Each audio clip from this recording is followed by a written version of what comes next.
Today we're going to learn a calm way to answer a loud fear. Will VR replace real life? You've seen the videos, full body suits, gloves that push back, rooms that look like other worlds. It can feel like we're one update away from leaving the old world behind. Some people even say, that's a good thing. No weather, no risk, no mess. Before we panic or dream, let's test that idea. Not with hype, with a simple look at how humans learn, change, and remember. When we do, the fear shrinks. VR is strong. It can thrill and it can teach, but it can't do the deeper work that real life does. And that turns out to be good news. Here's the key picture we'll use. There are two kinds of knowing. One is information. You can read that fire is hot. You can see a post about grief or love or surfing.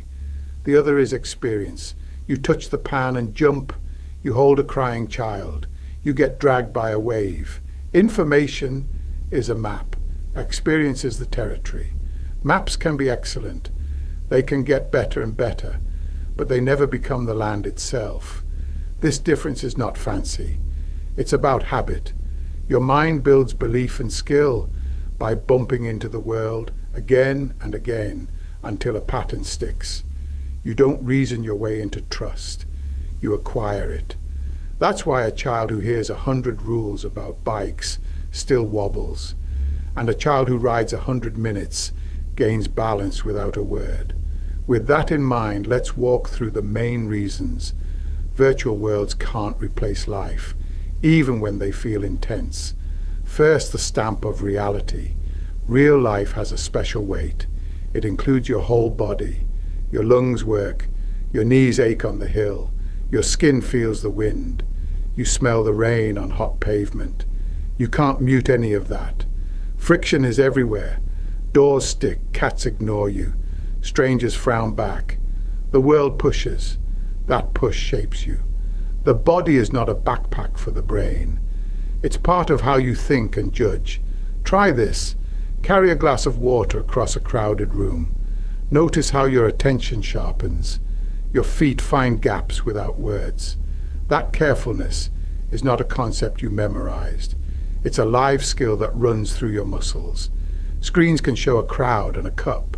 They can vibrate when you bump a wall, but the core truth is missing. Spill the cup in real life and someone slips, gets wet, gets mad, and you clean it up. That web of consequence is what gives the moment meaning. Now, risk and consequence. Stakes are powerful teachers. They make us alert. They cut away fluff. They leave marks. Risk is not only cliffs and speeding cars. Risk is also this. I might offend this person. I might waste a day. I might burn the onions and smoke up the kitchen. In real life, there's always some chance of real loss, even small. You can say the wrong thing and have to apologize. You can break a plate and have to sweep it up. That mix of fear, care, and repair builds character. Simulated danger looks like danger. It doesn't cost like danger. You can fall off a virtual roof, gasp, laugh, and press restart. That can be fun. It can even help you face a fear. But if every cliff has a trampoline at the bottom, your deep habits learn a very clear rule. In here, nothing truly breaks. Over time, that soft rule creeps in. Your body stops taking the edge seriously. Your judgment loosens. It's not a failure of will. It's how humans learn. We learn from what follows our actions. If nothing follows, little is learned. Memory and meaning come next. Think of a birthday you truly remember. It probably has place people and stakes. You were late and raced through traffic. Your friend surprised you with a cake that collapsed. Someone cried. Someone laughed so hard they fell off a chair. There was a smell, a song, a scrape on your knee. These details link your mind to the world. They also link you to other people. 10 years later you say, remember the cake. And 3 voices answer, oh no, the frosting. We can make vivid memories from games and films.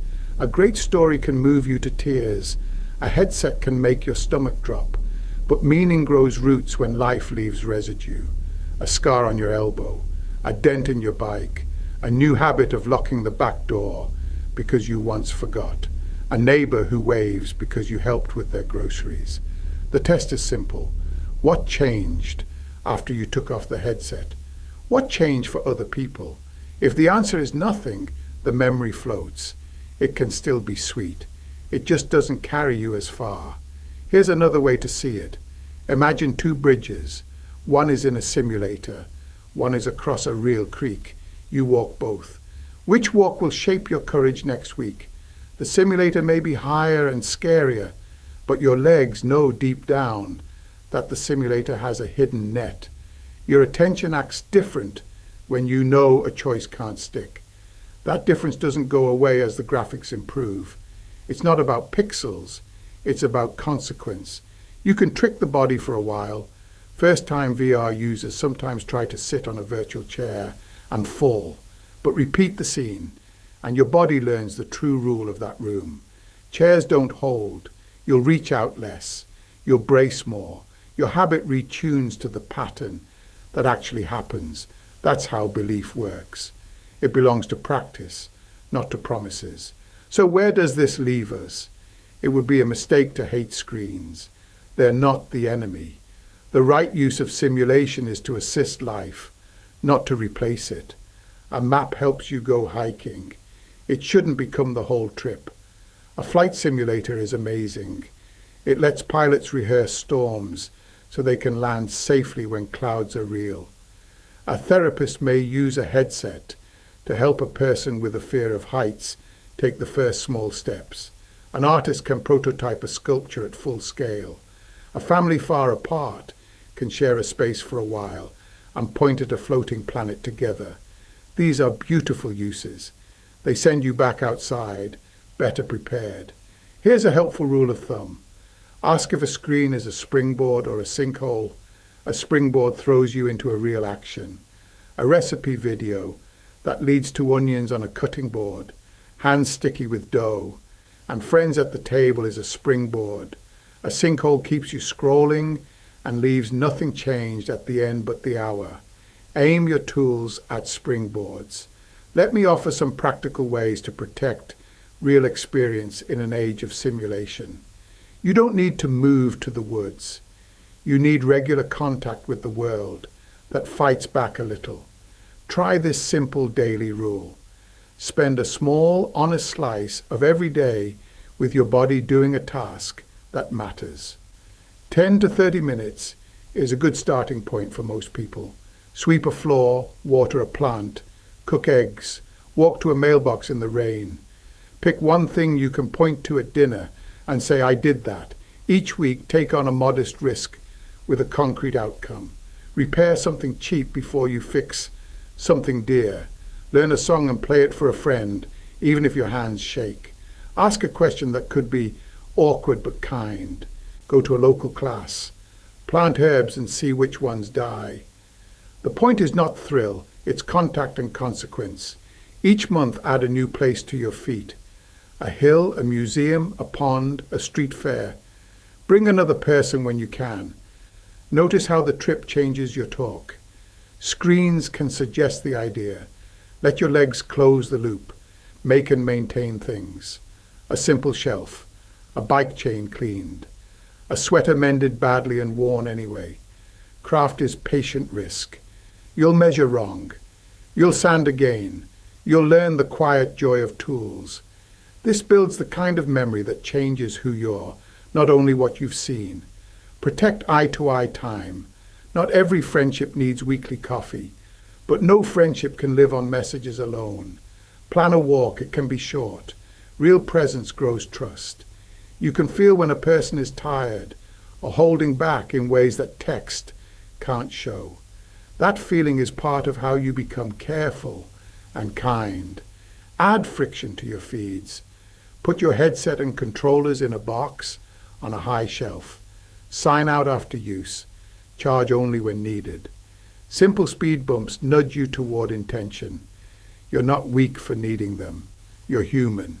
You shape your habits, and your habits shape you. If you use gear or try new activities, check real safety guidelines first. Look up basic specs for equipment. Ask a local pro, teacher or club.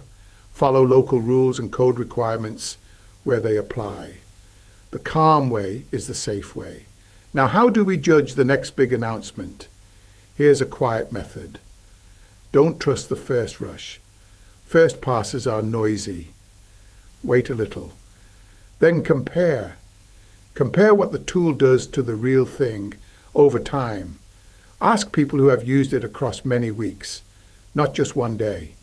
Look for patterns that last. Does it still help after the novelty is gone? Does it send people back into the world with better habits? Or does it ask for more hours for thinner returns? The best tools earn admiration that endures, not just clicks in a week. Also watch your own moods with and without the device. Do you leave the session eager to do a real action? Or do you feel hollow and go back for one more hit? Pay attention to the small costs. Sleep, snacking, irritability, mess. Tools that help your life tend to line up with health. Tools that replace your life tend to eat it. Let's circle back to the big claim. Could full-body VR one day become so good that it equals life? The right response is not a hard no from pride or a soft yes from fear. The right response is to notice what gives life its special power. The body, yes, but also the loop of risk, repair, and relationship. The fact that you can get it wrong, say sorry, try again, and that the world keeps a record of what you did. The plant grows or it doesn't.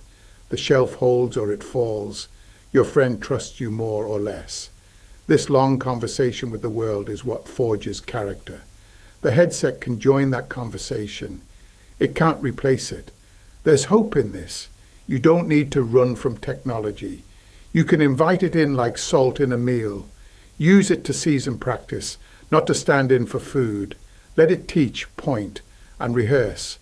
Then go live. Here's one small step you can take today. Pick a real task that scares you a little. Text a neighbor to borrow a tool and actually walk over. Cook for someone who has never eaten at your table. Join the pickup game, the book club, the choir, the beach cleanup. Put the plan on the calendar before the day ends. Tell someone so you'll show up. Life will meet you. It always does. Not with perfect graphics, but with weight, warmth, and the kind of memory that grows roots.